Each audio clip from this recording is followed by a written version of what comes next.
आइए हम सभी महर्षि वाल्मीकि जी द्वारा रचित रामायण का स्वाध्याय कर रहे हैं और इसमें अभी बाल कांड का द्वितीय सर्ग चल रहा है।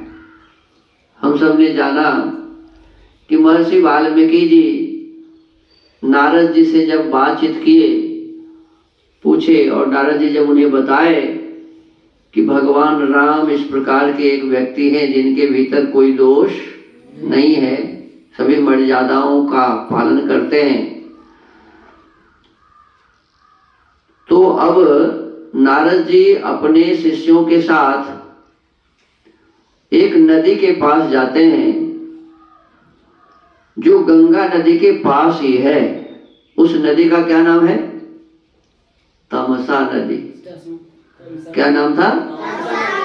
तमसा नदी के तट पर पहुंचते हैं और वहां देखते हैं कि एक ऐसा घाट है, घाट का मतलब जहां स्नान लोग करते हैं बना होता है,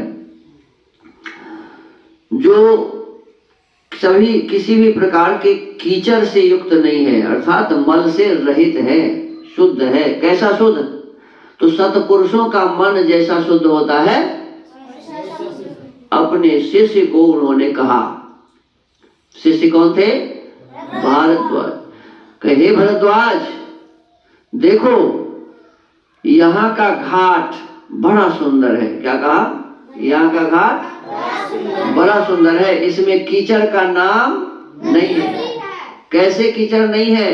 तो कहते हैं जैसे सत्पुरुषों का मन शुद्ध होता है, जैसे सत्पुरुषों का मन शुद्ध होता है, यह तमसा नदी का ये घाट इसी प्रकार से शुद्ध और पवित्र है। अब आगे कहते हैं न्यस्यतं कलशस्तात दीयतं वल्कलं मम इदमेवावगाहिष्ये तमसा तीर्थमुत्तमम्। हे तात, यही कलश रख दो। अपने शिष्य को क्या कहते हैं?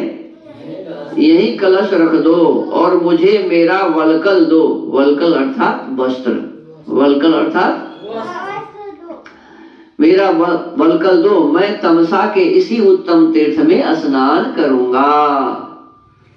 तमसा नदी पर जहां बहुत सुंदर घाट था, बहुत पवित्र था, उसी में स्नान करने के लिए अपने शिष्य से क्या मांगे? वल्कल अर्थात वस्त्र। एवं मुक्तो भरद्वाजो वाल्मीकिन महात्मना प्रायच्छत मुनेस्तस्य वल्कलं नियतो गुरो। महात्मा वाल्मीकि के ऐसा कहने पर नियम परायण शिष्य भरद्वाज ने अपने गुरु मुनिवर वाल्मीकि को वल्कल वस्त्र दिया।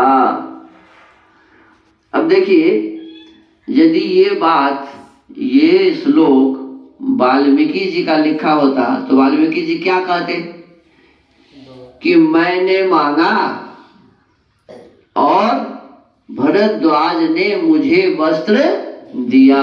उन्होंने तो ऐसा कहते ना, लेकिन ये कहा जा रहा है कि वाल्मीकि जी के ऐसा कहने पर भरद्वाज ने वाल्मीकि जी को, अपने गुरु जी को वल्कल वस्त्र दिया।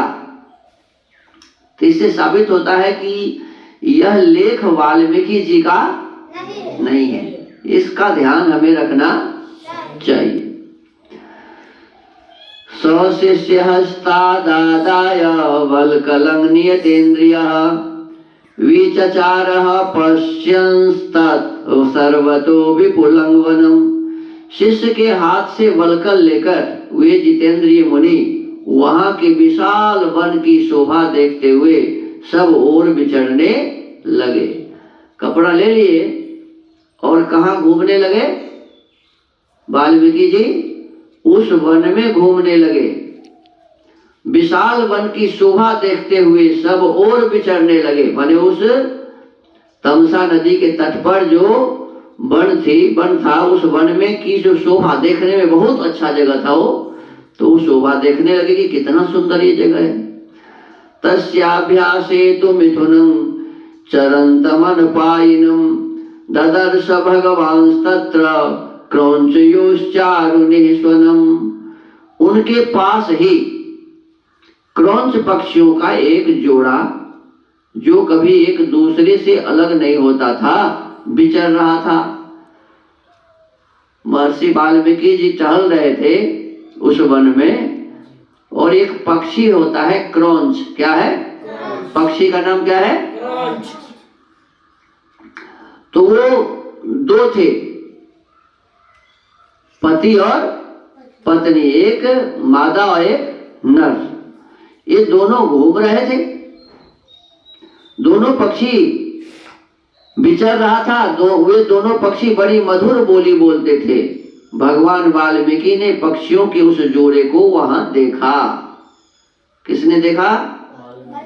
भगवान वाल्मीकि जी ने उस पक्षियों के जोड़े को देखा। तो भगवान वाल्मीकि जी ने उस पक्षी के जोड़े को देखा। भगवान वाल्मीकि जी तो नहीं कह रहे हैं, कोई दूसरा ही कह रहा है ना। ये बात हम सबको ध्यान देना चाहिए।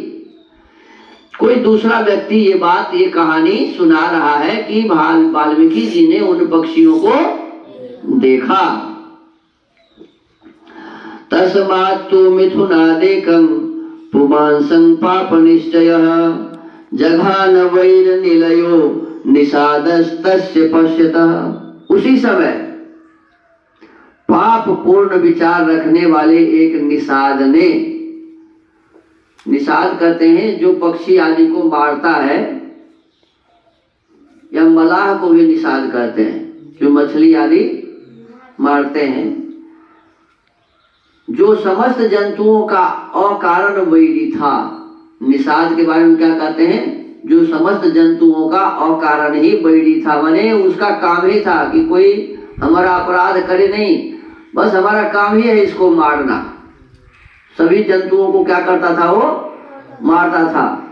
वहां आकर पक्षियों के उस जोड़े में से एक नर पक्षी को मुनि के देखते देखते बाण से मार डाला। वहां देख रहे हैं कि बहुत सुंदर पक्षी है, इसका आवाज बहुत बढ़िया है, इसके रूप रंग बहुत अच्छे हैं। वाल्मीकि जी देख रहे हैं और उस पक्षी पर वो देख ही रहे हैं। तब तक कोई व्याध आया, निषाद आया और बाण से उस पक्षी के जोड़े को मारा। तो उसमें जो नर था, पुरुष, वह पक्षी मर गया, उसे मार डाला। तो अब इस पक्षी के मारने के पश्चात क्या होता है उनके हृदय में, उनके मन में, इस विचार को अब हम सब कल सुनेंगे। आज के स्वाध्याय के क्रम को यही विराम देते हैं। ओम।